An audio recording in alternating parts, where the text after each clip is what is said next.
Good morning students. हमने पिछली video में सकारात्मक मनोविज्ञान का ऐतिहासिक परिप्रेक्ष्य, परिभाषा, अभिग्रह, लक्ष्य पे प्रकाश डाला था। इस वीडियो में हम सकारात्मक मनोविज्ञान का अन्य विज्ञानों से संबंध पे प्रकाश डाल रहे हैं। सकारात्मक मनोविज्ञान को शून्य के सकारात्मक पहलू का अध्ययन कह सकते हैं।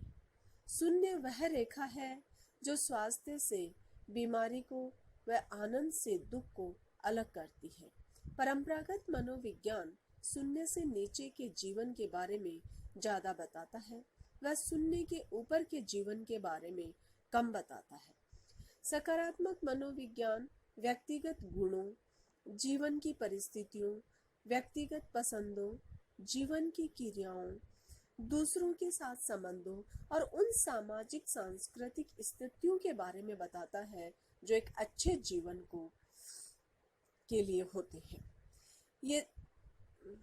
यदि हम इन सभी कारकों को जोड़ दें तो सकारात्मक मनोविज्ञान को इस तरह से परिभाषित कर सकते हैं, जैसे सकारात्मक मनोविज्ञान व्यक्तिगत गुणों, जीवन की रुचियों, जीवन परिस्थितियों और उन सामाजिक सांस्कृतिक स्थितियों का अध्ययन है जो एक अच्छे जीवन को उन्नत करता है, आनंद की कसौटियों को परिभाषित करता हो, शारीरिक एवं मानसिक स्वास्थ्य, अर्थपूर्ण एवं गुणों को परिभाषित करता हो।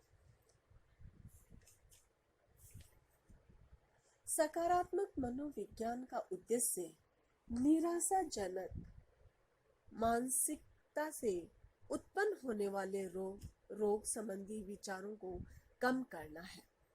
टर्मन के अनुसार सकारात्मक मनोविज्ञान की वह शाखा है जो सामान्य स्वास्थ्य के से ऊपर यह मनुष्य के मानसिक कार्य करने में सुधार लाने का ध्यान केंद्रित करता है। इस प्रकार सकारात्मक मनोविज्ञान मानव व्यवहार के सकारात्मक पहलुओं पर केंद्रित है।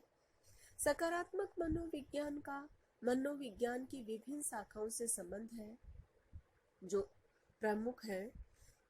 फर्स्ट है स्वास्थ्य मनोविज्ञान। सकारात्मक मनोविज्ञान एवं स्वास्थ्य मनोविज्ञान में बहुत सी समानताएं हैं। स्वास्थ्य मनोविज्ञान ने बहुत पहले इस बात की ओर संकेत किया था कि नकारात्मक संवेग व्यक्ति को बीमार बना देता है और सकारात्मक संवेग स्वास्थ्य के लिए लाभदायक होता है। कई दशकों से इस संबंध में अनेक अध्ययन हुए कि व्यक्ति के शरीर और मन में संबंध होता है। स्ट्रेस, क्रोध, नाराजगी, चिंता, तनाव के प्रभाव स्वास्थ्य के लिए घातक होते हैं। फ्रीडमैन एवं बूथ कैवली 1987 ने बताया कि ऐसे नकारात्मक संवेग मस्तिष्क, स्नायु संस्थान, अंतःस्रावी ग्रंथियों पर प्रभाव डालते हैं। अनेकों अनुसंधानों से ये सिद्ध हुआ है कि लंबे समय तक तनाव में रहने के कारण व्यक्ति में बीमारी होने की संभावनाएं बढ़ जाती है। तनाव एवं नकारात्मक संवेगों का बुरा प्रभाव ये होता है कि ये व्यक्ति के रोग से लड़ने की क्षमता को कम करते हैं।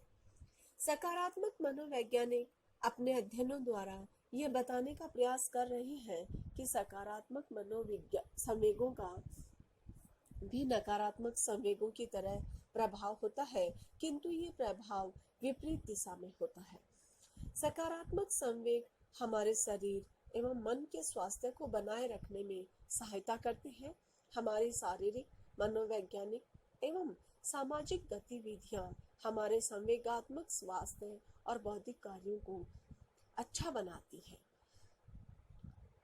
संवेगों में शामिल शारीरिक प्रक्रियाएं सकारात्मक मनोविज्ञान के लिए जैविक नींव प्रदान करती हैं। सकारात्मक संवेगों का जैविक एवं क्रमिक विकास में उतना ही महत्व है जितना नकारात्मक संवेगों का, लेकिन नकारात्मक संवेगों को अनुसंधानों में सकारात्मक संवेगों की अपेक्षा अधिक महत्व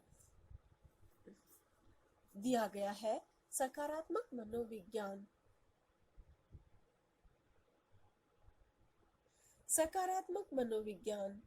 सकारात्मक संवेगों वाले हमारे जीवन मूल्यों के अध्ययन पर बल देते हैं।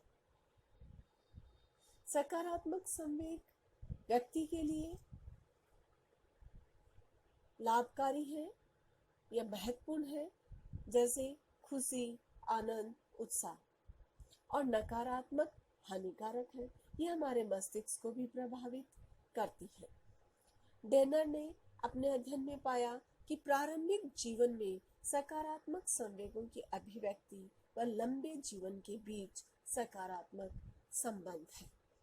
इसके बाद आता है नैदानिक मनोविज्ञान। जब बहुत से नैदानिक मनोविज्ञान इस भ्रम जाल से मुक्त हुए कि केवल रॉग मॉडल ही व्यक्ति को स्वस्थ रख सकता है, तब सकारात्मक मनोविज्ञान के विकास में यह भी एक कारक रहा। मानसिक रोग चिकित्सक अपना कार्य यह मानते थे कि रोगी को रोग से मुक्त करना है, लेकिन धीरे धीरे उन्होंने अपना ध्यान रोग मुक्त करने के उद्देश्य से हटाकर इस ओर लगाना शुरू किया कि मानसिक रोगों की रोकथाम कैसे की जाए और सकारात्मक मानसिक स्वास्थ्य को कैसे बढ़ाया जाए।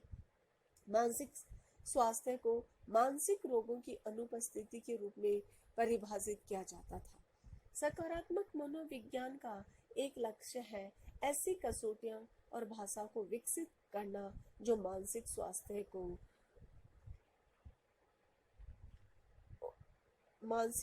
को प्रभावित कर सके।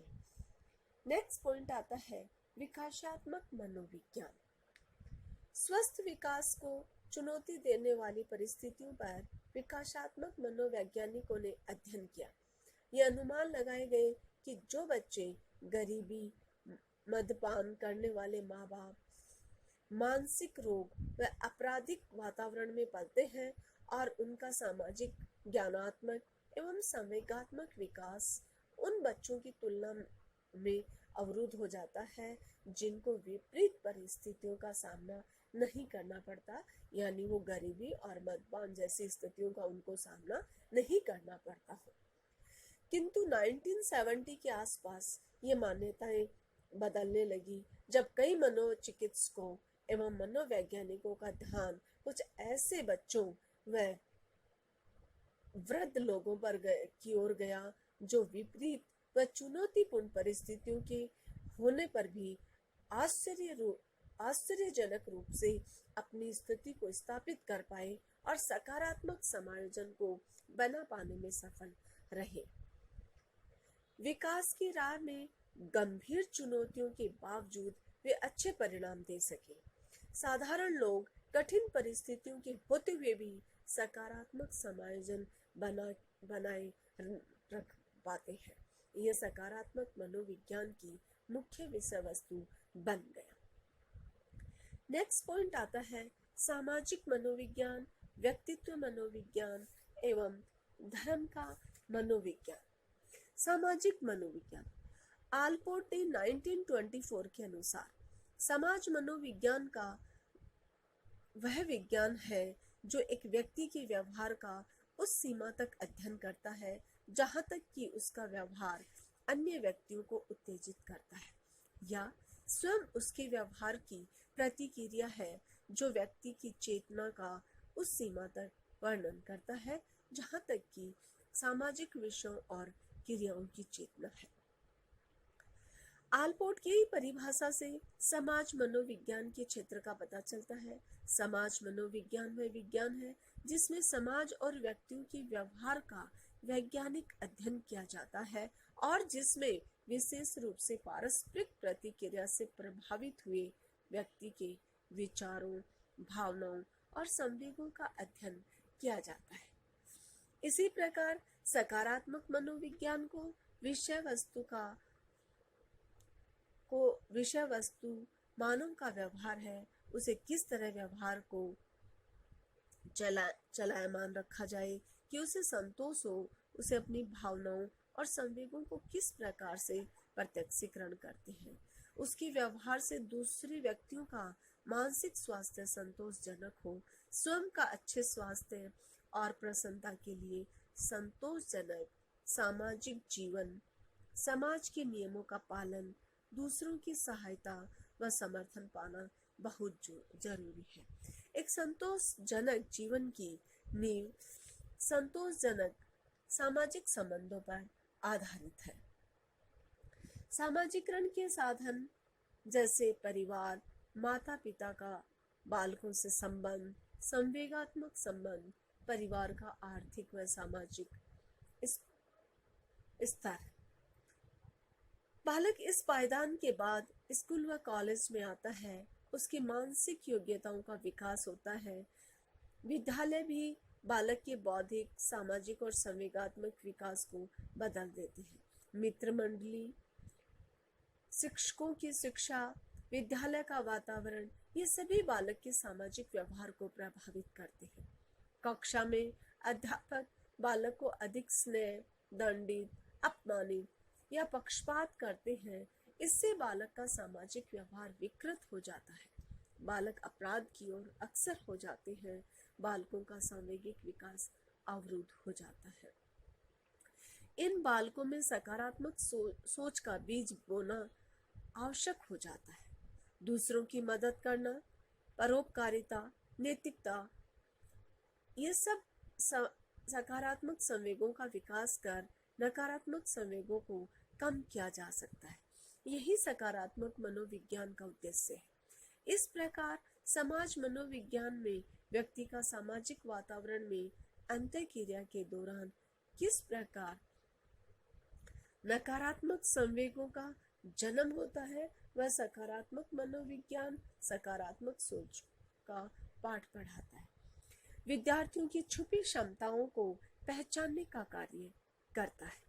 समाज और व्यक्ति के अंतर संबंधों तथा अंतर निर्भरता को उजागर करके सामाजिक मनोविज्ञान ने यह प्रमाणित किया है कि दोनों की अंतःक्रियाओं के आधार पर ही व्यक्ति के व्यवहारों का निर्धारण होता है।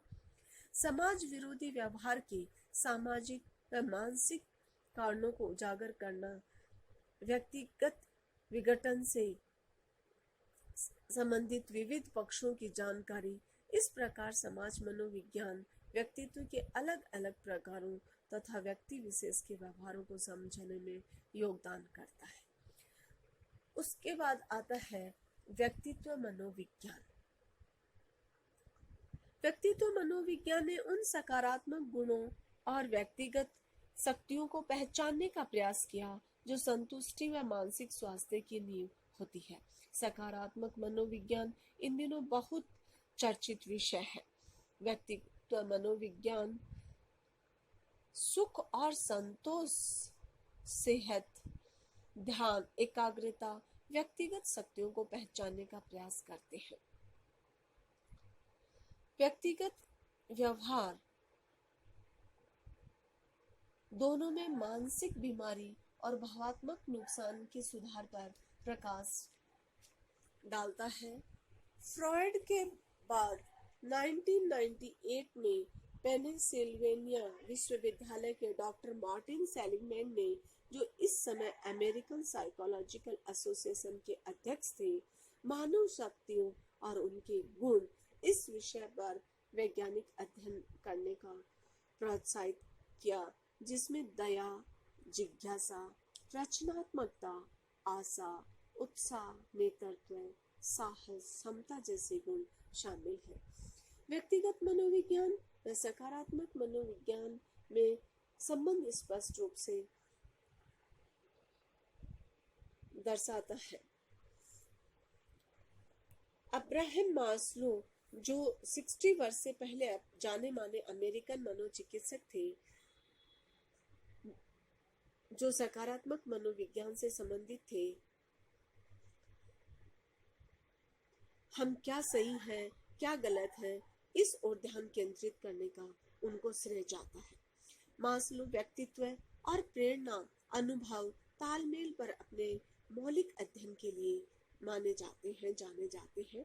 इस प्रकार आज सकारात्मक मनोविज्ञान में दो मुख्य पहलुओं पर ध्यान केंद्रित किया गया है, अनुभवों की धारा और हमारे जीवन में एक विश्वास पात्र की स्थिति।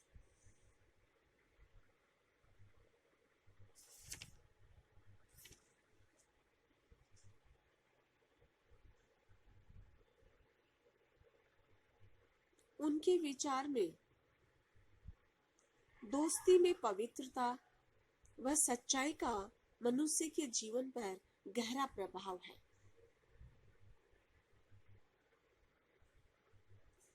सुख व दुख में हमारा साथ दे और बुढ़ापे में भी हमारा सहारा बने। अपने अध्ययनों में उत्तर अमेरिका के किशोरों द्वारा मादक पदार्थों का सेवन और अवसाद की अवस्था से लेकर मैक्सिकन लोगों की स्वास्थ्य प्रथाओं तक दोहराए गए अनुसंधानों से ये परिणाम निकलता है कि एक विश्वसनीय दोस्त का साथ जोखिम भरा और आत्मविनाशकारी व्यवहार को कम करता है। अध्ययनों में यह भी पाया गया कि विश्वास पात्र होने से हाई ब्लड प्रेशर और अस्थमा जैसी समस्याओं की संभावना कम अथवा इससे कमी पाई गई है व अवसाद की अवस्था में जाने की संभावना भी कम पाई जाती है। सकारात्मक गुणों के संदर्भ में व्यक्तिगत व्यक्तियों को पहचानने का प्रयास किया जो सुख और मानसिक स्वास्थ्य की होती है। लाइकान के अध्ययन, पीटरसन, सेलिगमैन के अध्ययन के परिणामों ने बताया कि किस तरह के व्यक्तिगत सार्थक लक्ष्य सुखी जीवन में योगदान देते हैं।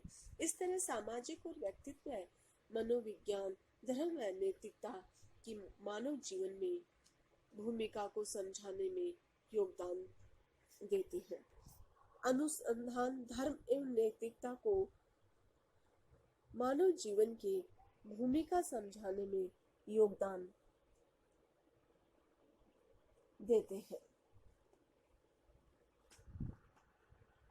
धर्म सकारात्मक मनोविज्ञान की एक महत्वपूर्ण कड़ी है।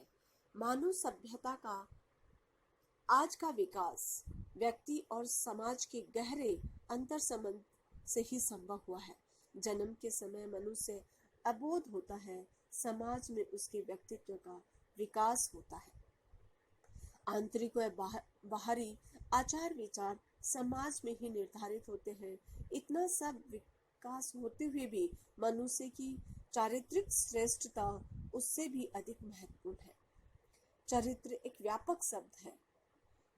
निकोमासियन एथिक्स में अरस्तु ने चरित्र को परिभाषित करते हुए लिखा है, चरित्र वह सापेक्षिक अवस्था है जिसमें व्यक्ति विभिन्न भावनाओं और क्रियाओं से प्रभावित होकर कार्य करता है। चरित्र मानव निर्मित होता है। परिस्थितियों, घटनाओं, व्यक्ति, संस्थाओं, समाज आदि के प्रति हमारी मानसिकता ही हमारे चरित्र का निर्माण करती है। क्रिस्टोफर मार्टिन ने चरित्र के लिए सकारात्मक मनोविज्ञान शब्द का प्रयोग किया है, जिसका अर्थ है जीवन के अच्छे आदर्शों व मानकों से है जिस पर चलकर एक चरित्र बन जाता है। नैतिकता व धर्म को अलग नहीं किया जा सकता। धार्मिक होते ही व्यक्ति स्वतः नैतिक हो जाता है। सकारात्मक मनोविज्ञान का उद्देश्य मानव व्यवहार के लिए मनोविज्ञान की समझ का विकास करना है, उसमें सकारात्मक सोच का बीज बोना है।